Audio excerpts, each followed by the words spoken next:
Ginagawa niya.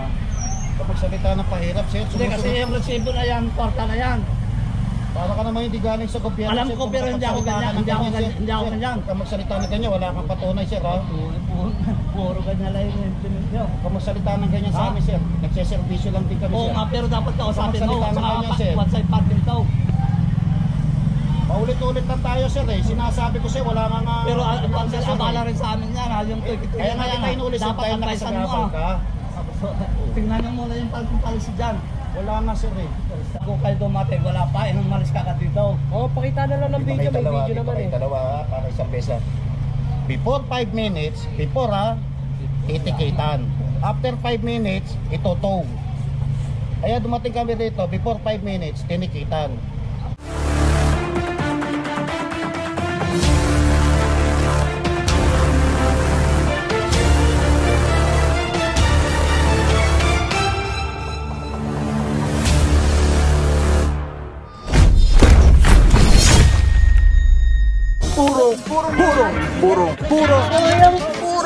Purong pagmamahal.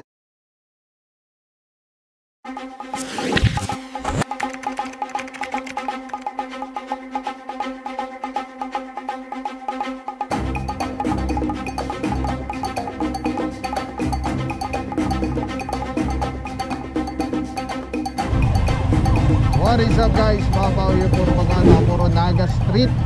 At ito nga, meron na tayo dito SUV sedan. Ito isang close van, mukhang nagda-drop lang. Tanggalin nyo na yan para hindi na po kayo matikitan. Ito isang Innova. Dito naman isang pick up. Marami dito SUV, naka-hazard, sedan, walang helmet.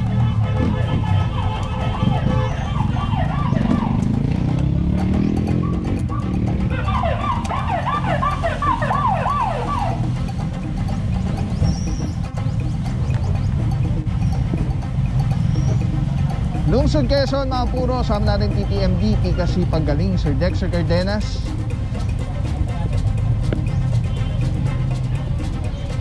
Ating pati Mayora Mayor Joy Belmonte, Vice Mayor Gian Soto. Clearing operation po, meron po reklamo dito sa inyong area. Together with MMDA Seated 1.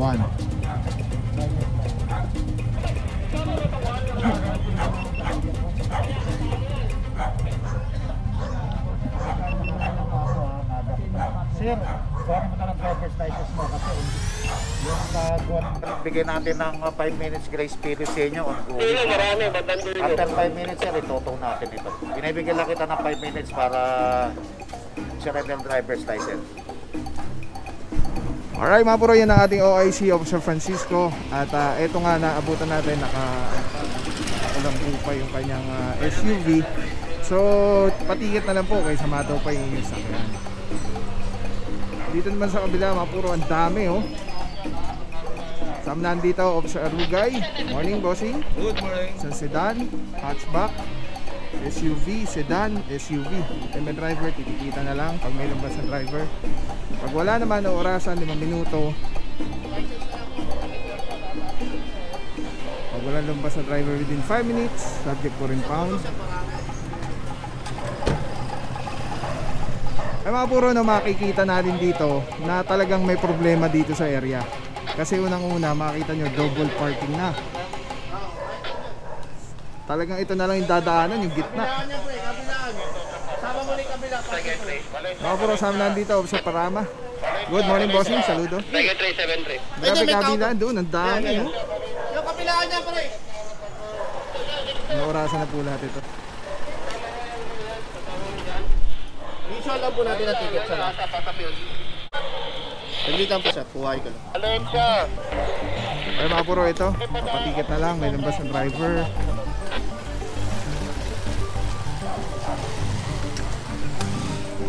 Marcel Barrio, good morning, bossing. So wala pang driver. Dagat si Pao Pao. Hello po. Officer Ranz, good morning, sir. Morning, sir. MMDA Seated 1, Officer Tianyo, good morning, bossing. Ay mga puro, lumabas na po yung may-ari at papatiket na lang po siya. nagbigay na po ng license. Tapos doon banda marami rin mga puro. Sa may bandang kanto. Dito may driver na rin, nakatigil na rin. Ako sa Ladino, takbong gwapo. Sa Valencia. So far lahat naman nagpapatikit na lang mga puro, no? Lahat na tayo dito ilan yung mga wala pang driver na lumalabas.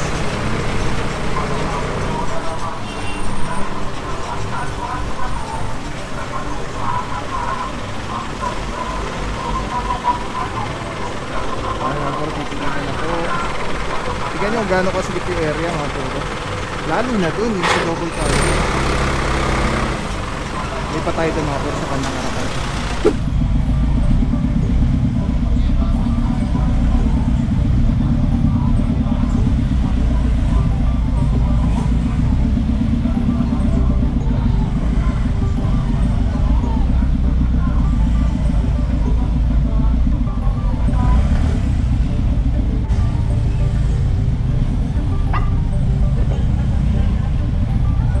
Puro ito may driver na, patiket na lang po. Itong sedan currently tinitikitan na po. Paalala mga puro dito sa area po, kung taga rito po kayo ay wala pong one side parking dito sa inyo. At kina-coordinate na po natin ito sa barangay. Ito may SUV na orasan pa currently. Dito naman sedan.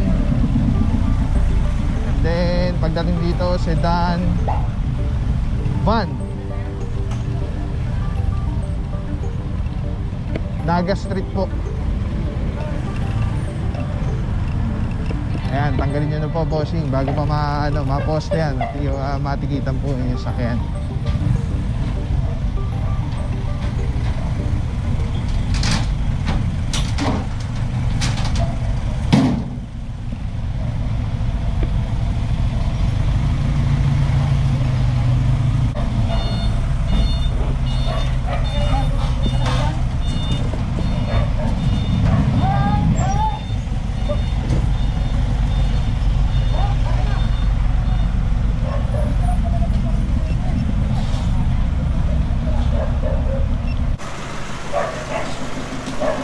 Ito po kinakamahan na ng tow bar.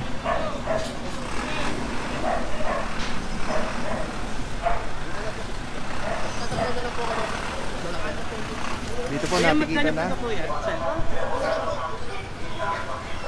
Dito naman currently tinitikitan ako sa El Barrio.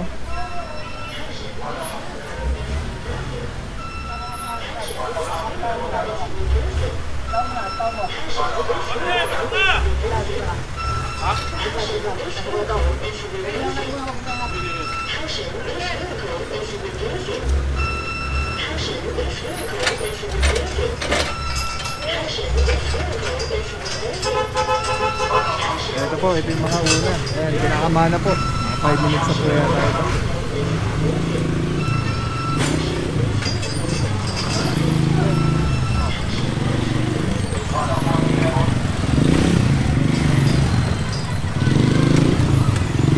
Pansin natin dito mga puro na parang sanay sila na parkingan tong kalsada. Dahil mukhang feeling ko lang lahat parang naka-overnight parking. Lahat walang driver lahat unattended. Buti na lang yung iba naglabasan na kasi nga po binubusin na naman natin bago simulan ng oras.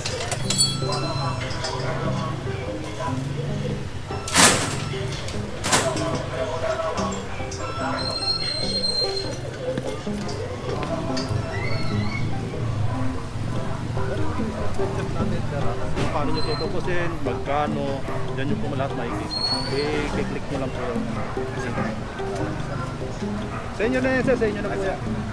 Makitanggal na lang po muna para ilalagay ko na sa pato. Alright mga puro, yung mga natikita na, alisin na po nila yung mga sakyan. Tapos hindi ibig sabihin pag natikitan po ay pwede na po kayong mag-park. Kailangan nyo po yan tanggalin. Dito naman yung nakakulambo kanina, natikita na.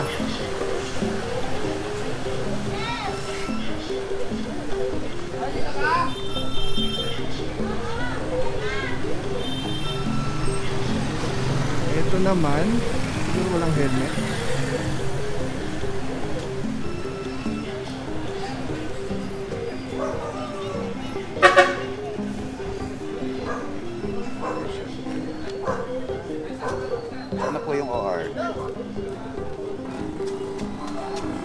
yung CR ninyo siya. Certificate of registration.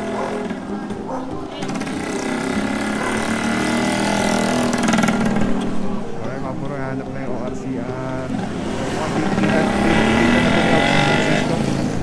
Hindi na natin abutan pero parang ano ito, ready without helmet.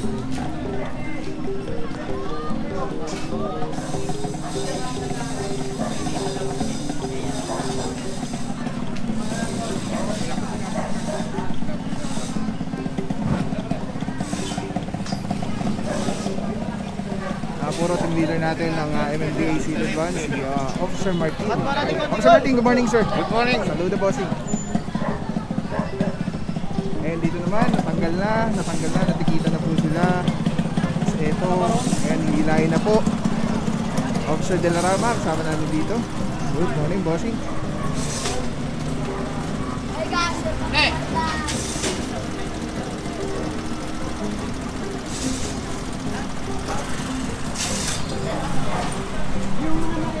Ito naman, ayan, nakahat na po. Naorasan na po yan. Ang point po kasi dyan, nagawa na po ng impounding notice. So meron na po yung reference number. May reference number na po yan. Ibig sabihin po ay hahanapin na po yan, naantay na yan dun sa Tumana, Marikina.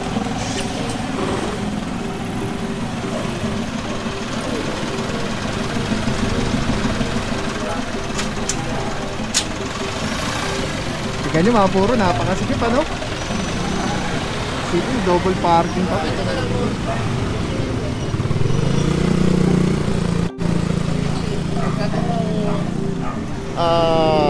Tumana Marikina ko yan. Lalabas na ako sa bahay ko. Opo. Bawal po kasi tayo dito sir, wala silang one-side parking. Nakita nyo po, naka-double parking na po. Ito po kasi parkingan namin sir. Wala po yung one-side parking dito kahit sa kabila pa sir. At nakita nyo po, natikita po yung iba po natutoy po. Wala po kasi yung driver nito eh. Opo. Ganun na lang po talaga sir. Di bali kaya dito na lang sir para Hindi po. dito. Sa ano po SOP po na lang, kailangan madala po yan. May reference po yan sir. Para po... Alright mga puro, so yun nga po, in-explain na ni Officer Parama na dadaling po yan sa Tumana, Marikina. Napakasikip na po, double parking. Nagalisa. No? Galing yan po. Naglalabasan na ano boss? Yung mga puro, yung nakikita po natin, feeling ko lang din ano, yan yung mga nasilip natin na mga nakapark din dun. Nakita nyo naman yung deployment natin mula dun sa dulo hanggang dito. Kinulang na rin talaga tayo ng ano, ng unit para talaga postehan yung bawat ano, sasakyan na naka illegally park. Ito po isasampa na Sedan 19 until na wala pa rin pang driver. Ito naman Sedan 1019. Ayun, sasampa Boss na rin. pare! Officer Ladimo, takbong gwapo, boss pare. Alright, saludo bossing. So yung mga puro, yung pan naman doon, sinasampa na rin po. Mamaya mga puro, kuha tayong panayam kay Officer Francisco ang OIC natin kung ano ba yung reklamo dito sa area. Ayun, ang gandulo na po. Nawala na yung mga sasakyan. At least, di ba? Hindi sila inaabot doon. Nandito lang. Pero kasama po yan. Kung ano po yan. Lahat. Kaya lang, kulang na tayo sa tao. Ay, yun na si Officer Francisco. Tara, doon tayo mga puro. Let's go, let's go. Alright mga puro, punta tayo dun sa bandang dulo. Andun na si Officer Francisco. Officer Maura, good morning.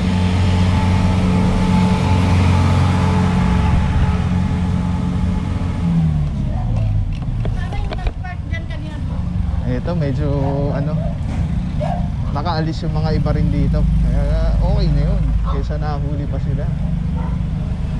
Eh, naorasan na po. Alright, dito ako sa Francisco.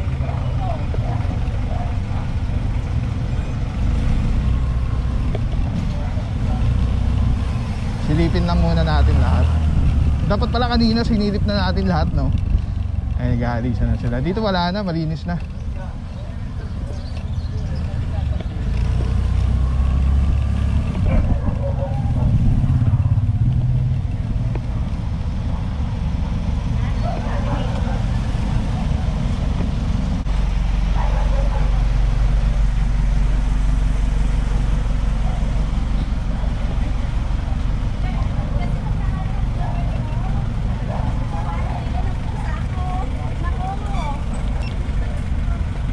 Ay mga buro, ito may isa dito na abutan natin.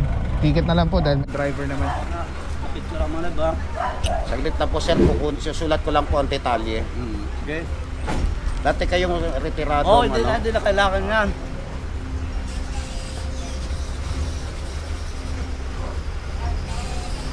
Sino po nagmaneho nun sir? Anak ko. Bakit nyo pinalis eh? Ito, naka-andar yan, papalisin naman yan eh. Ano po? Papalisin naman yan. Sir, hindi po kayo nagpakilala na driver nun eh. Dapat kayo dapat nagmaneho. Oh, bakit? Anak ko naman yan eh. May lisensya po ba siya? Oo. Kasi nagpapatupad tayo dito ng ordinansa. Ordinansa, approve na ka dito, one side policy. Asan yung pinanghawakan mo na ano? Hindi pwede tayo Tingnan mo sa barangay, tingnan mo sa barangay, i-research Sir, mo. galing kami sa barangay. Oo.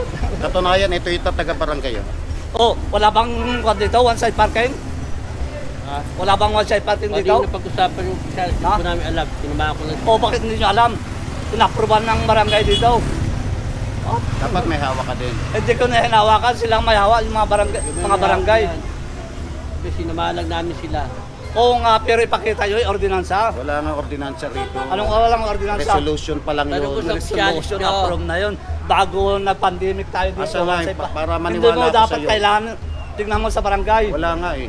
Hindi sila nagpaparnize. Wala nga eh. Hindi, wala tayong Dapat ikaw magawa. ang ano, kasi ikaw ang... Hindi, sila ang barangay, sasakyan alam ano. nila yan. Sige sir, kung mali man kami sir, ganito ha, kami napag-utusan lang kami Oh, sir. hindi, ha? alam ko naman yun, Kung pero may complaint dapat, ka, sir, maaari ka dapat magreklamo. alaman nyo naman kung anong status dito. Alam ng Alam barangay namin sana. yan sir, bago kami nag-conduct ng clearing operation dito. Dapat alam ng barangay yan.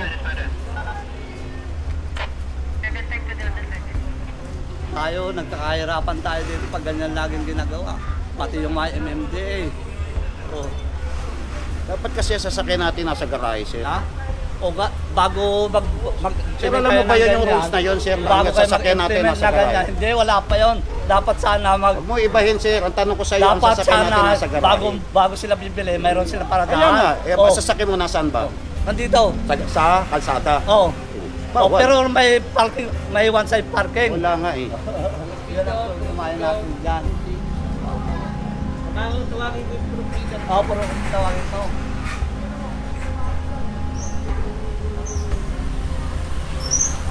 Medyo ganito lang ang natin. Okay mga buro, so yan, titikita lang po si Bossing. At yun nga, galing po tayo ng barangay bago tayo nag-proceed ng conduct ng clearing operation dito. At wala nga daw pong one side parking dito. Magservisyo ka. At kaysa mo yung mga tao.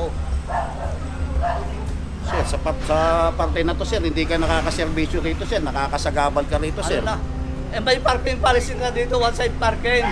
Tindihin mo na yon. Tindihin mo na yon. Wala nga sir. Naintindihan mo ba ako sir? Ha? Wala nga nga. Dapat hanapin nyo. Wala nga order. Sir, hinanap na nga namin sir. Punta kayo sa barangay. Wala nga mapakita sir eh. Basta mabarat na lang kayo. Yan lalaban nyo lagi, puro wala. Dapat tingnan nyo.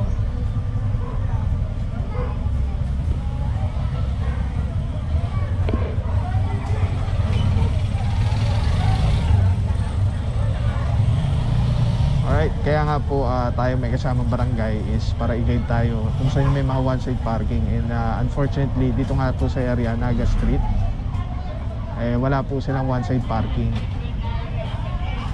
Ayun, meron pa po doon mga nasa bangketa naman, motorsiklo sa mga tricycle.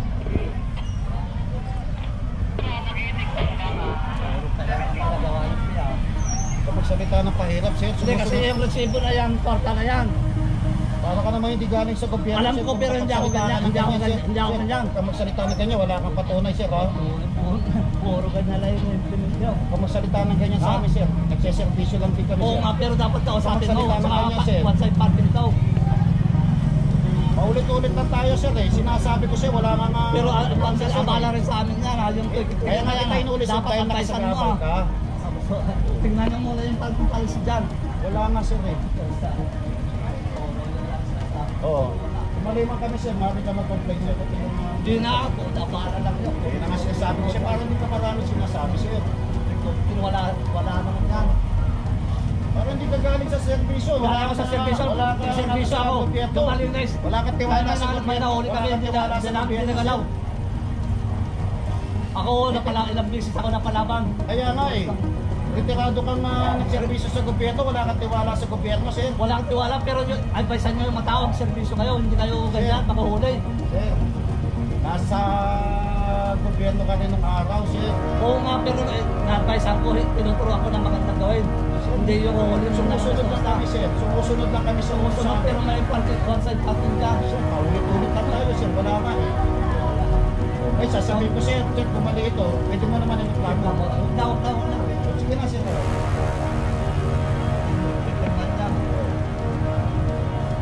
Ito, sir, ha.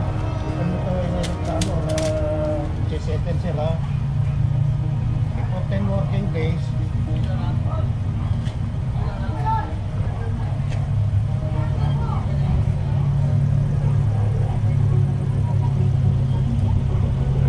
ulitin ko lang sa'yo, kahit pabutin, ha. Pagka hindi mo kayo nabot, sir, magkakaroon ka ng malaking problema. Ikuan mo. Sige, sir, ito yung ticket, sir. Hindi mo kukunin, sir. Sige, gagawa ko na lang ng report dito, sir. Gawan mo. Sige, sir. Sabi ko muna yung barangay dito yung kanila. Okay, mga puro RTS refused to sign. Tapos, nirefuse din na kunin yung ticket niya. So, alamin natin mamaya kay Officer Francisco kung ano mangyayari pagka ganyang Nakalis naman agad ba? Wala pa naman 5 minutes yun ah. Ipag kaya, sir? Ewan ko. 5 minutes, sir. First period yung para ito. Pagka... Hindi, wala pa naman 5 minutes yun. Kahit makikita niya naman sa video. For 5 minutes, sir, tinitigita na lang natin. Pag nakita natin na kayo dito required. After 5 minutes, sir, ito to. Wala pa 5 minutes yun. Kaya nga tinikita na lang natin. Nung bago kayo dumating, wala pa. Nung malis ka dito. Oo, pakita na lang ng video. May video naman eh. Dalawa, para isang pesa. Before 5 minutes, before titikitan. After 5 minutes, ito. Kaya dumating kami dito, before 5 minutes, tinikitan. Pero sir, pakibante mo na, sir. Ongoing nga tayo. Nakausla ka dyan, sir. Pakibante na, sir. Single ticketing system, ibig lang sabihin nun ay yung uniformity ng pag-enforce ng batas. Trapiko dito sa Metro Manila, para-parehas na schedule of fines and penalties ng bawat violation na karaniwang babaylet ng mga motorista. Sa phase 1 niya, wala pa yung device natin. So ngayon, yung paninikit, pangkaraniwan natin ginagawa, patuloy pa rin gagawin yun. Nakasanayan na, yun pa rin yung gagawin. Ay, hindi ko kumpisyan na lisensya at i-issue lang ng ticket. Pero ngayon, plus demerit points. Nakakonekta kasi yung system natin ng bawat LGU sa database ng LTO. So ibig sabihin nun, kada huli ng bawat LGU and MMDA ay naka-record sa database ng LTO. So ibig sabihin nun, bawat huli merong kaakibat na demerit points. Depende sa bigat ng offense o nagawang violation ng isang motorista ay doon na katumbas na demerit points. Contestable naman din yun. Pwede mo i-contest within 10 working days. After which, saka lang mag-aalarma sa LTO pag hindi mo binayaran agad or hindi mo kinontest yung ticket na issue sa'yo. Yung demerit points ay napaka-importante rito dahil pag kahit 10 years or 5 years yung validity ng inyong lisensya ay pwedeng kumpiskahin ng sinamang enforcer ang inyong lisensya kapag may tala sa record na humigit ka na sa 10 demerit points or meron kang outstanding or hindi binabayarang multa. Pag hindi mo siya binayaran o hindi mo siya kinontest within the 10 working days, yung pangalawang offense mo palagi ay pwede na kumpiskahin din ang iyong lisensya. Kahit saan ka mahuli, pwede mo naman rin siyang bayaran anywhere. Nice. Pwede ka magbayad sa counter ng over the counter ng bawat LGU sa City Hall. Also, yung mga payment scheme, electronic payment scheme, Nice. katulad ng GCash, Paymaya, and other sa mga bangko na katuwang natin sa e-payment. May limitation siya ng tatandaan po natin ang pagkakaroon ng lisensya ay isang privilege siya. So, ang gobyerno, through LTO, ay pwedeng bawiin anytime yung lisensya once you committed the maximum number of demerit points. So, initially, pag more than 10, ay mga pwedeng confiscatein and review yung license mo, pwede kang masuspend. Depende kung anong kabigat ang inyong mga committed violations. Or pag umabot ka ng more than 40, ay that's the time na pwede na sigurong i-revoke ay yung lisensya dahil nga sa sobrang dami na ng iyong violations. So, nakagawian dati na bayad ka lang, multa lang, tapos wala na. Pwede ka nang takbo lang ng takbo, violation ka ulit. Bayad ka ng multa at walang kaakibat na demerit. But this time, the through RA 10930, kakibat po doon yung demerit points ng bawat violation. So, nabibilang na po ang number of violations committed ng isang motorista or driver. Sa ating mga kababayan, sana sumunod lang po tayo sa mga lituntunin ng batas trapiko. Ito ay para sa isang road safety measure. Ang intention po natin dito ay magkaroon ng disiplina sa ating lansangan sa pamamagitan ng ating mga enforcer, sa ating mga motorista. Sumunod lang po tayo, magkaroon ng kaayusan at disiplina para magkaroon tayo ng maayos ang daloy ng trapiko at mabawasan po yung insidente ng mga banggaan o road crashes. Kami po yung umaapila sa inyo, magkaisa po tayo, pagtulungan po tayo para sa kakaunlad ng ating lungsod, para kakaunlad ng ating bansa. Bibig shoutout lang Telesim Philippines. Grabe, sobrang solid nito mga bro. Ito lagi natin kasama sa mga operations, sa mga vlogs natin. Tatanggalin nyo, twist nyo lang yan to the left. Tapos ayun na, pwede mo ng handheld camera na siya. Tapos, ang ganda. Diba? Hindi ka mukhang ano, parang may nakasabit sa'yo na weird. Ganda. Ganda ng kulay. Pogi-pogi pa rin. LSC number 1. Let's go. Purong pagmamahal. Maraming salamat sa'yo. Walang papapaw. So, thank you so much sa walang sawang support. Tiwala. Wala akong masabi kundi thank you so much. Thank you sa Panginoon. At ingat kayo palagi. Again, kung wala akong papapaw. So, thank you so much. God bless you. Purong pagmamahal. Thank you so much. God bless.